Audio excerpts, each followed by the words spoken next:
Pada kesempatan kali ini kami akan membahas mengenai sejarah bangsa Yahudi. Islam adalah satu-satunya agama yang diridai Allah Subhanahu wa Ta'ala. Allah tidak menerima agama selain itu. Berbagai agama dan kepercayaan yang dianut masyarakat saat ini tidak menjadikan Islam sebagai agama yang lemah, termasuk keberadaan agama Yahudi.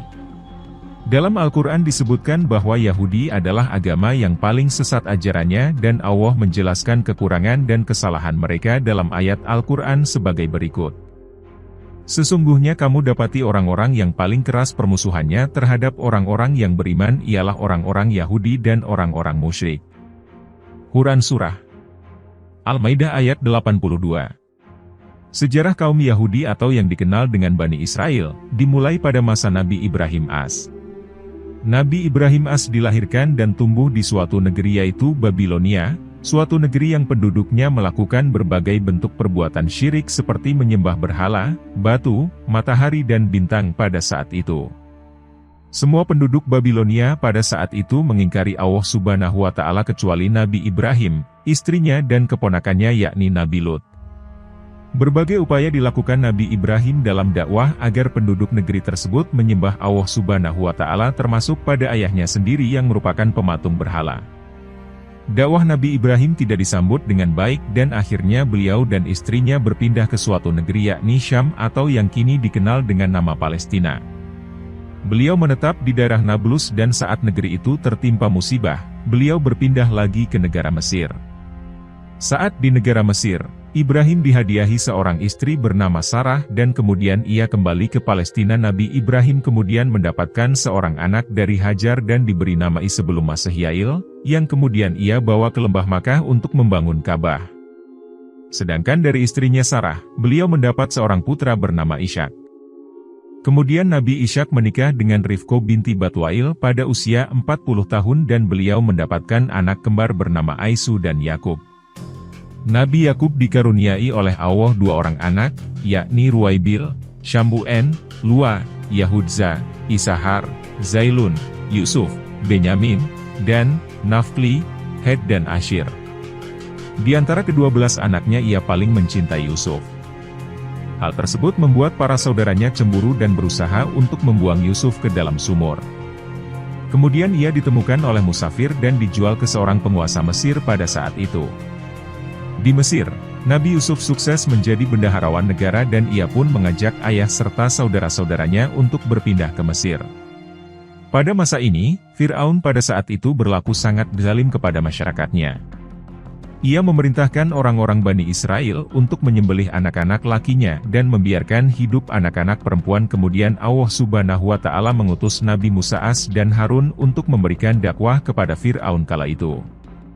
Upaya dakwah Musa dan Harun mendapat perlawanan yang luar biasa dari Fir'aun dan para tukang sihirnya sehingga Musa dan pengikutnya melarikan diri hingga ke Laut Merah dan Nabi Musa membelah laut tersebut yang selanjutnya menenggelamkan Fir'aun beserta pasukannya. Setelah itu, Nabi Musa dan pengikutnya pergi menuju Baitul Maqdis atau Palestina. Namun Musa bertemu dengan suatu kaum yang kuat yang berasal dari keturunan Al-Haidsaniin, Al-Fazariin dan Al-Kan'aniin dan lainnya dan memerintahkan pengikutnya untuk memerangi mereka.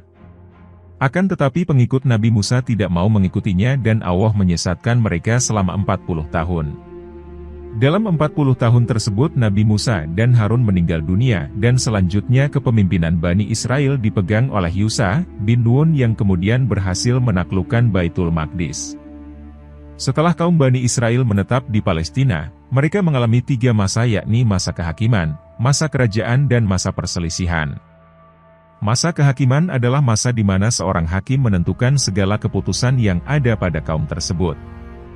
Masa kerajaan yakni masa di mana Nabi Daud mengalahkan Talut dan kemudian menjadi raja di negeri tersebut dan selanjutnya diteruskan oleh putranya Nabi Sulaiman. Dan masa perselisihan terjadi setelah Nabi Sulaiman meninggal dunia. Setelah Nabi Sulaiman meninggal, terjadi perselisihan antara Rahbian bin Sulaiman dengan Yarbian bin Nabat. Dan kemudian Rahbian dan keturunan Yahudza serta Benyamin yang merupakan putra Nabi Yakub, mendirikan negara yang bernama Negara Yahudza dan beribu kota di Baitul Maqdis. Disebutkan juga bahwa penduduk negeri ini adalah keturunan Daud dan Sulaiman. Sedangkan Yarbi'an bin Nabat bersama dengan 10 keturunan yang tersisa mendirikan suatu negara yang kini dikenal dengan negara Israel di sebelah Palestina bagian utara dengan ibu kotanya adalah Nablus. Merekalah yang kemudian dinamakan dengan orang-orang Syamir sesuai dengan nama gunung yang berdiri di sana. Pada kira-kira tahun 586 sebelum Masehi Raja Babilonia, Nebukadnezar, berhasil menduduki Palestina dan mengusir penduduknya serta menghancurkan negara Yahudza dan mereka memenjarakan orang-orang Yahudi dan membawanya sebagai tawanan dan budak ke Babilonia. Pada tahun 538 sebelum Masehi, Raja Parsia, Kursi berhasil menaklukkan Babilonia dan membebaskan para tawanan Yahudi yang kemudian sebagian dari mereka kembali Palestina. Sekitar tahun 135 sebelum Masehi, bangsa Romawi pada masa kepemimpinan Adrian berhasil mengalahkan revolusi yang dilakukan oleh Yahudi dan mengusir mereka dari Palestina dan akhirnya mereka terpecah belah di berbagai tempat di bumi. Sebagaimana firman Allah Subhanahu wa Ta'ala.